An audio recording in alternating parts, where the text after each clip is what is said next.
Transformer में आग लगने का एक मामला सामने आया। बता दें कि शॉर्ट सर्किट होने के चलते ट्रांसफार्मर धू-धू कर जलने लगा। बिजली आपूर्ति पूरी तरह से बाधित हो गई है।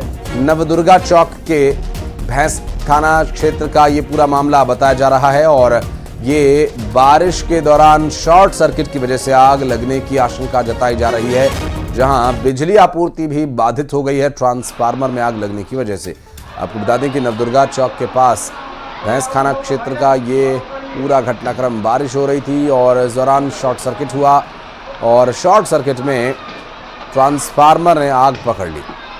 शिवेंद्र हमारे सहयोगी इस वक्त हमारे साथ फोन लाइन पर मौजूद है। शिवेंद्र, ये ट्रांसफार्मर्स में अमूमन बारिश के दौरान दिक्कत देखने को मिलती है, बिजली विभाग इस बात के लिए पहले से तैयार नहीं था? देखिए, मैं आपको बता दूं कि सतना जिले में और सतना शहर में बिजली आपूर्ति की जो व्यवस्था होनी चाहिए पूरी तरह से खराब हो चुकी है। थोड़ी सी गर्जना और बूंदाबांदी में ही बिजली गुल हो रही है और यदि बिजली चालू की जाती है तो इस तरह के नज़ारे देखने को मिलते हैं। गर्मी के मौसम में अभी एक महीना पहले इसी क्षेत्र में 3 ट्रांसफार्मर जल गए थे तेज जो गर्मी की वजह से, लू की वजह से। और अब बरसात जैसे ही शुरू हो गई है, पिछले 24 घंटे में सतना में रिमझिम बरसात का दौर जारी है और ऐसे में ट्रांसफार्मर जल रहे हैं, बिजली आपूर्ति बाधित हो रही है। पिछले 8 घंटे से मतलब उससे ज्यादा का वक्त हो चुका है।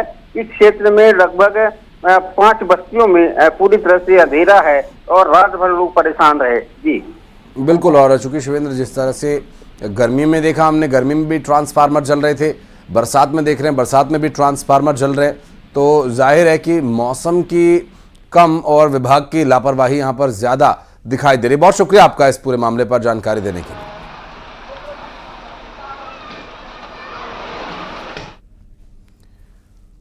और आज 35 से ज्यादा जगहों पर पावर कट्स होंगे। भोपाल में कुछ जगहों पर सुबह 8 बजे से दोपहर 12 बजे तक, तो कुछ जगहों पर 9 बजे से दोपहर 2 बजे तक पावर कट्स रहेंगे। आपको बता दें कि कुछ जगहों पर सुबह 9 बजे से दोपहर 3 बजे तक, तो कुछ जगहों पर सुबह 10 बजे से दोपहर 2 बजे तक पावर कट्स रहेंगे। भोपाल में 35 से ज्यादा जगहों पर आज बिजली कटौती होगी।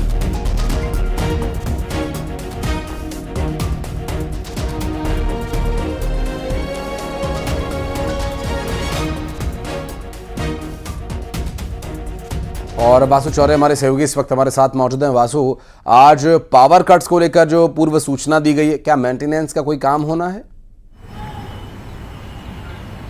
साल भर आशीष मेंटेनेंस का काम होता रहता है, निरंतर चलता रहता है, लेकिन उसके बावजूद जनता का ये कहना है कि जैसे ही थोड़ा सा आंधी तूफान होता है, बारिश की कुछ बूंदें पड़ती हैं, लाइट चली जाती है और फिर घंटों लौट कर नहीं आती। इतना ही नहीं, कॉल सेंटर से ठीक ठाक जवाब भी जो है वो जनता को नहीं मिलता है और खासी परेशानी जो है वो लोगों को सामना करना पड़ता है। खासतौर पर अगर बच्चों की और बुजुर्गों की बात करें तो वो इससे सबसे ज्यादा प्रभावित होते हैं, क्योंकि इस समय आप देखें कि बहुत उमस भरा मौसम है, ह्यूमिडिटी काफी ज्यादा है। तो ऐसे में जब कूलर, पंखे, एसी बंद हो जाते हैं तो लोगों का कमरों के अंदर रहना दूभर हो जाता है और अगर लाइट रात में चली जाए फिर तो परेशानियों का सबब जो है वो आसमान छूता हुआ नजर आता है। बहरहाल बिजली कटौती लगातार भोपाल में जारी है। आज भी 35 जगहों पर लाइट बंद रहने की जो सूचना है वो दी गई है। लोगों को अपने काम उस हिसाब से मैनेज कर लेने चाहिए, क्योंकि मेंटेनेंस के नाम पे भोपाल में आज घंटों बिजली गुल रहने वाली है और इससे वो लोग निश्चित तौर पर प्रभावित होंगे जिन्हें अपने ऑफिस पहुंचना होता है, स्कूल कॉलेजेस जाना होता है और घर के महत्वपूर्ण कामों को निपटाना होता है। बिजली विभाग का यह कहना है कि मेंटेनेंस के चलते ये पूरी कटौती की जा रही है और भोपाल के बड़े रिहायशी और कुछ कमर्शियल जोन्स भी हैं जहां पर आज बिजली कटौती जो है वो रहने वाली है। मेंटेनेंस का काम चलेगा। उम्मीद है कि ये मेंटेनेंस अच्छे से हो ताकि बारिश, पानी पड़ता है तो सतना जैसी स्थिति भोपाल में ना बने। हालांकि ऐसा कई बार हो चुका है। जी बिल्कुल वासु, आप रहिएगा हमारे साथ, कुछ और खबरों पर आगे डिटेल्स आपसे लेंगे। और फिलहाल बढ़ते आगे, रुक करेंगे अगली भोपाल से एक और खबर का, जहां नए कानून पर जागरूकता अभियान, बीएनएसएस को लेकर जागरूकता अभियान मध्य प्रदेश पुलिस ने तैयार किए कैरिकेचर्स, कार्टून्स के जरिए लोगों को जागरूक करने का प्रयास है। नए कानून से यहां लोगों को पुलिस अवगत कराएगी। नए कानून के तहत पुलिस कैसे मदद करेगी, इसके लिए कैरिकेचर्स, कार्टून्स, फ्लैक्सेस बनवाए गए हैं और इससे लोगों को जागरूक करने का प्रयास रहेगा। यहाँ बीएनएसएस को लेकर जागरूकता अभियान चलाया जा रहा है और मध्य प्रदेश पुलिस ने इसके लिए बाकायदा कैरिकेचर्स तैयार किए हैं कार्टून तैयार किए जिससे कि लोगों को इसके बारे में जानकारी मिल सके। वासु हमारे सहयोगी लगातार हमारे साथ मौजूद है। वासु, कैंपेनिंग के माध्यम से लोगों को इसके लिए अवगत कराया जा रहा है, क्या कुछ अभी प्रारूप तैयार किया गया, क्या डिटेल्स मिल पा रही हैं? बिल्कुल, देखिए बहुत सारे कानून के प्रावधान होते हैं, सरकारी प्रक्रियाएं होती हैं जिससे लोग जो हैं वो जागरूक नहीं रहते हैं और जिसके चलते उनको कई बार बड़ा खामियाजा भुगतना पड़ता है और कई बार उनके साथ लूटपाट जैसी घटनाएं भी हो जाती हैं। तो ऐसे में ये सरकार की जिम्मेदारी है, पुलिस की जिम्मेदारी है कि कानूनों में बदलाव किया गया है। बदलाव जो है, नए प्रावधान जो है वो 1 जुलाई से लागू होने वाले हैं, तो एक अभियान जरूर चलाया जाना चाहिए। लोगों को इस बारे में जानकारी हो कि पहले जो धाराओं के नाम हुआ करते थे वो अब बदल गए हैं। नए प्रावधान जो है वो कई महत्वपूर्ण कानूनों में कर दिए गए हैं जो कहीं ना कहीं सीधे तौर पर उनसे जुड़े हुए हैं और जनता को आसान भाषा में समझाया जाए, जितने क्रिएटिवली समझाया जाए उतनी आसानी से चीजें, उतनी आसानी से बातें समझ में आती हैं और विजुअलाइज फॉर्मेट में अगर समझाया जाए तो और भी ज्यादा आसानी होती है। यही वजह है कि क्रिएटिव कैरिकेचर्स जो है बनाए गए हैं, कार्टून जो है वो बनाए गए हैं ताकि हर उम्र हर वर्ग जो है वो उससे सीधे कनेक्ट कर पाए और एक लोगों का जो एक इंटरेस्ट है और एक जो अट्रैक्शन है वो भी कार्टून्स के जरिए, कैरिकेचर के जरिए अगर कोई बात कही जाती है तो वहां पर जाता है। उम्मीद यही है कि पुलिस का ये पूरा जो अभियान है वो सफल होगा। जनता से जुड़े हुए जो कानून हैं, जो मुद्दे हैं, जो उनको समझना जरूरी है वो वह समझ सकेंगे और उनके साथ जो असामाजिक तत्व हैं, आपराधिक तत्व हैं या ऐसे प्रोफेशनल्स हैं जो लूटपाट की मानसिकता के साथ अपने काम को अंजाम देते हैं, वो अपने मंसूबों में कामयाब नहीं होंगे। जी, स्वाभाविक है और इस पूरे विषय को लेकर लोगों को भी जागरूक होना चाहिए, उन्हें भी जानकारी जुटाने के लिए पुलिस के इस प्रयास का, प्रशासन के इस प्रयास का सहयोग करना चाहिए। बहुत बहुत शुक्रिया आपका वासु इस पूरे मामले पर जानकारी देने के लिए। और चलिए बढ़ते हैं आगे। छत्तीसगढ़ से अहम खबर आपको बता दें, मुख्यमंत्री विष्णुदेव साय दिल्ली के दौरे पर, एक हफ्ते में सीएम का ये दिल्ली दूसरा दौरा है और बीजेपी के राष्ट्रीय अध्यक्ष जगत प्रकाश नड्डा से वे मुलाकात करेंगे और ये मुलाकात के संबंध में है, क्या विषय तय किए गए हैं, इस पर जानकारी आगे आप तक पहुंचाएंगे। फिलहाल आपको बता दें, प्रदेश के मुख्यमंत्री विष्णुदेव साय दिल्ली दौरे पर और इस हफ्ते में दूसरी बार वे दिल्ली जा रहे हैं और दिल्ली का उनका ये दौरा किस विषय को लेकर है, क्या कुछ इसके आधार रहेंगे और किन विषयों पर बातचीत हो सकती है, इस पर लगातार डिटेल्स आप तक पहुंचा रहे हैं। आपको बता दें कि भारतीय जनता पार्टी के राष्ट्रीय अध्यक्ष जगत प्रकाश नड्डा से वे मुलाकात करेंगे और क्या संगठनात्मक स्तर पर या फिर सरकार के स्तर पर बदलाव की जो बातें कही जा रही हैं आखिर वे क्या रहेंगी, इस पर और डिटेल्स आप तक पहुंचाएंगे। तनु वर्मा हमारी सहयोगी इस वक्त हमारे साथ जुड़ गए। तनु, मुख्यमंत्री इस हफ्ते में दूसरी बार दिल्ली जा रहे हैं और आज जेपी नड्डा से उनकी मुलाकात होनी है, क्या मिल रही डिटेल्स?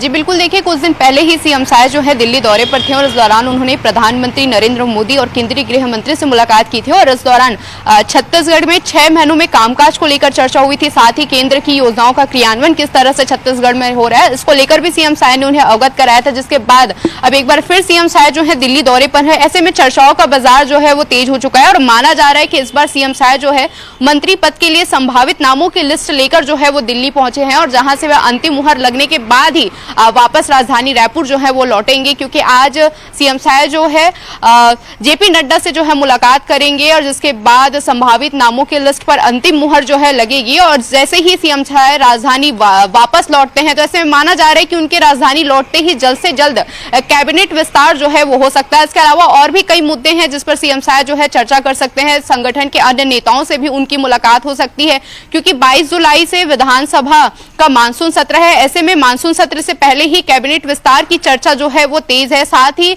साल के अंत में नगरीय निकाय चुनाव होने हैं, ऐसे में इस पर भी चर्चा जो है दिल्ली में हो सकती है, ऐसा माना जा रहा है। बहरहाल सीएम साय के वापस लौटने के बाद स्पष्ट हो पाएगा कि आखिर किन किन मुद्दों पर जो है वो चर्चा हुई है। जी बहुत शुक्रिया तनु आपका इस पूरे मामले पर जानकारी देने के लिए, लेकिन आप रहिएगा, कुछ और खबरों पर आगे डिटेल्स आपसे लेंगे और बढ़ते हैं आगे। अपने दर्शकों को बता दें कि छत्तीसगढ़ में 1 जुलाई को महतारी वंदन की किश्त मिलने वाली है और 1 जुलाई को महतारी वंदन योजना की 5वीं किश्त जारी की जाएगी। महिलाओं के खाते में ये रकम भेजी जाएगी। 70 लाख से ज्यादा महिलाओं के खाते में ये रकम आनी है और महिलाओं के खाते में 1,000 रुपए डाले जाएंगे। और रायपुर चलते हैं, तनु हमारी सहयोगी लगातार हमारे साथ जुड़ी हैं। तनु, महिलाओं के लिए ये काफी महत्वाकांक्षी योजना, महिलाओं को काफी सपोर्ट करने वाली योजना ये साबित हो रही है। सरकार की इस महत्वाकांक्षी योजना को लेकर क्या डिटेल मिल पा रही है और अभी?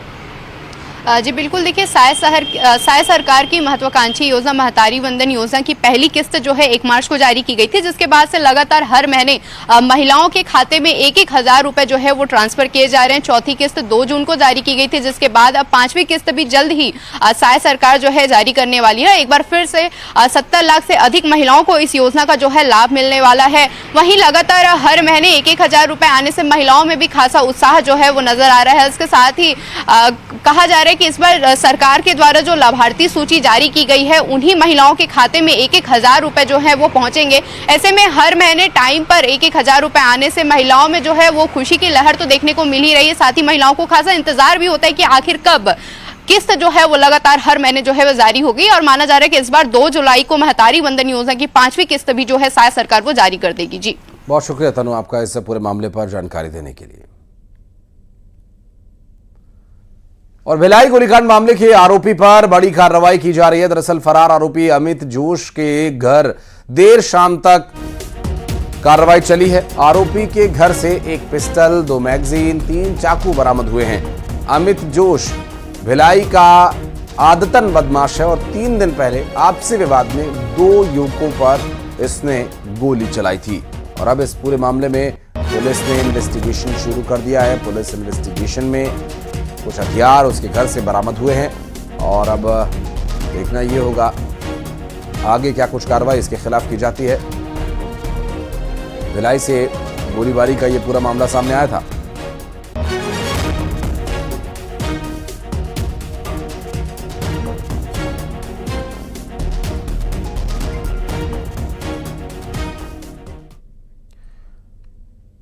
और गौरेला पेंड्रा में एक युवती की हत्या के मामले में इसके विरोध में एक मौन जुलूस निकाला गया। दरअसल परिजनों और शहर के लोगों ने मिलकर ये मौन जुलूस निकाला। कैंडल जलाकर मृतक को श्रद्धांजलि दी गई और हत्यारे को फांसी दिए जाने की मांग की जा रही है। पूरे मामले को फास्ट ट्रैक कोर्ट में चलाए जाने की मांग की जा रही है। और इस जुलूस के दौरान बेहोश हुई मृतका की मां। दरअसल बुधवार को गौरेला स्टेट बैंक के पास एक युवती की चाकू मारकर हत्या कर दी गई थी। और इस पूरे मामले में अब लोगों में आक्रोश है, परिवार के लोग गमजदा हैं और ऐसे में विरोध जताने के लिए ये सभी एकत्रित हुए थे और कैंडल जलाकर उन्होंने इसका विरोध जताया था। बीच बाजार दिन दहाड़े एक शख्स ने युवती की चाकू से गोदकर हत्या कर दी थी। इस बात को लेकर परिजन गमजदा हैं, लोग आक्रोशित हैं और इस पूरी वारदात के बाद लोगों ने एकत्रित होकर न सिर्फ मृतका को श्रद्धांजलि अर्पित की है बल्कि इस पूरे मामले में कार्रवाई किए जाने की मांग की है। और बिलासपुर में नौकरी लगाने के नाम पर ठगी का एक मामला सामने आया। दरअसल पुलिस विभाग में नौकरी लगवाने के नाम पर 3 लाख रुपए की ठगी की गई। फरार आरोपी ब्रिजेश गुप्ता गिरफ्तार कर लिया गया है। एक आरोपी प्रेम खरे भी है जो पहले से ही जेल में बंद है। आरोपी को गिरफ्तार कर जेल भेज दिया गया है। आपको बता दें बिलासपुर से यह पूरा घटनाक्रम सामने आया था जहां नौकरी लगवाने के नाम पर ठगी की वारदात को अंजाम दिया गया था।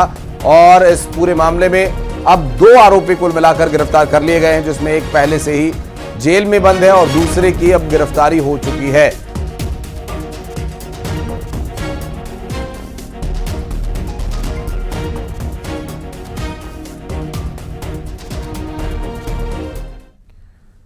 और अंबिकापुर में जमीन विवाद मामले में 18 दिन बाद 3 आरोपियों को गिरफ्तार किया गया। दरअसल शौचालय निर्माण को लेकर यह विवाद हुआ था और आरोपियों ने पड़ोसियों पर जानलेवा हमला किया था।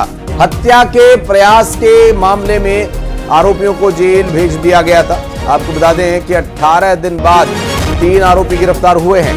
यह विवाद पड़ोसी से हुआ था शौचालय निर्माण को लेकर और इस पूरे मामले में कार्रवाई करते हुए अब आरोपियों को गिरफ्तार कर लिया गया है। जमीन विवाद का यह पूरा मामला है और 18 दिन बाद 3 आरोपी गिरफ्तार किए गए हैं। शौचालय निर्माण को लेकर यह पूरा विवाद हुआ था। आरोपियों ने पड़ोसियों पर हमला किया था और जानलेवा हमला के इस पूरे मामले में हत्या के प्रयास के चलते अब इस पूरे मामले में हत्या के प्रयास की धाराओं के तहत इनकी गिरफ्तारी हुई है और अब इन्हें जेल भेज दिया गया है।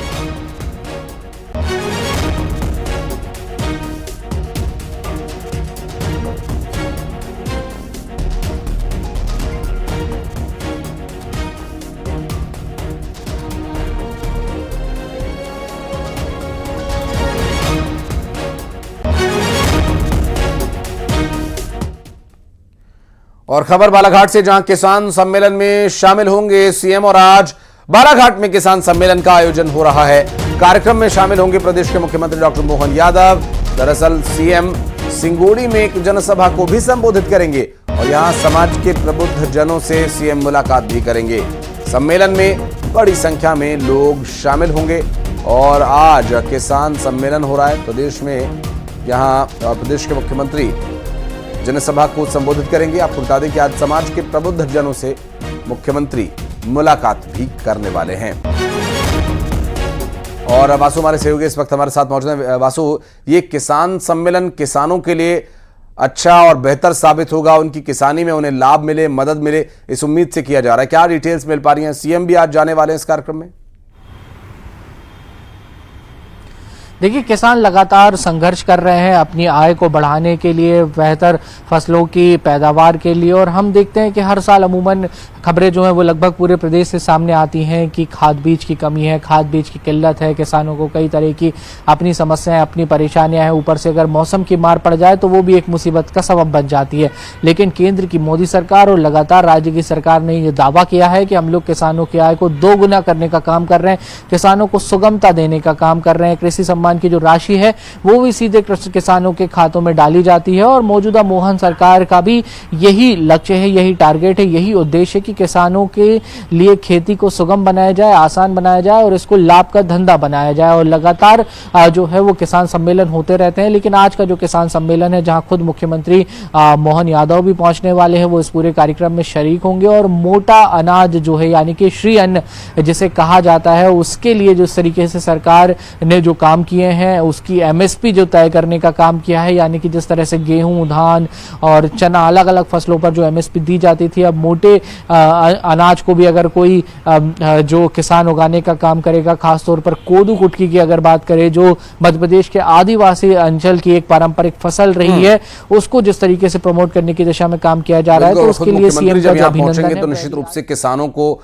इसका और ज्यादा इसकी प्रेरणा मिलेगी और इस योजना से, इस कार्यक्रम से कितना लाभ यहां पर लोगों को मिलता है, ये भी देखने का विषय होगा। बहुत शुक्रिया आपका इस पूरे मामले पर जानकारी देने के लिए वासु।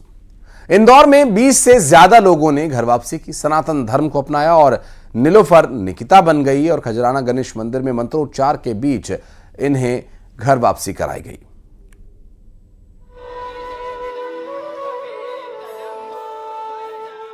नीलोफर अब निकिता है, अंजुम आरती बन गई है, रहमान अब हीरालाल हैं। इन्हीं की तरह इंदौर में 20 से ज्यादा लोगों ने सनातन धर्म को अपनाया, घर वापसी की है। खजराना गणेश मंदिर में पूजा का आयोजन किया गया, जहां सभी ने हिंदू धर्म अपनाया। इन तस्वीरों को देखिए, मंत्रोच्चार के बीच ये सभी सनातन अपना रहे हैं। इस दौरान हिंदू संगठन के लोग भी मौजूद रहे।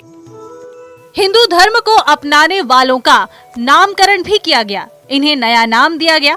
बताया जा रहा है कि धर्म परिवर्तन करने वाले सभी लोग इंदौर, देवास, मंदसौर और धार जिले के रहने वाले हैं। सनातन धर्म से प्रभावित होकर इन लोगों ने हिंदू धर्म अपनाया है। बताया ये जा रहा है कि कानूनन धर्मांतरण के लिए इन लोगों ने कलेक्ट्रेट में आवेदन भी दिया था, जिसके बाद ये आयोजन किया गया। उनके तहत उनकी इच्छा और उनकी आस्था के प्रति हम लोग सब साथ में खड़े हुए और घर वापसी हुई। और खजराना मंदिर, चूँकि श्री गणेश जी जो है उन्होंने यहाँ आके गणेश जी के मंदिर पे माथा टेका और विधिवत रूप से अंतरात्मा से उन्होंने पुनः अपने घर में वापसी करते हुए हिंदू धर्म को अपनाया। धर्मांतरण पर हिंदू संगठन ने कहा कि जिन लोगों ने अपना धर्म बदला है, वो कई सालों से मंदिर जा रहे थे। उन्होंने घर वापसी का आग्रह किया था, जिसके बाद उनकी इस इच्छा को देखते हुए कार्यक्रम का आयोजन किया गया। Bureau report, news 18 Madhya Pradesh, Chhattisgarh. और अब 2020 खबरें फटाफट अंदाज में। आज विभाग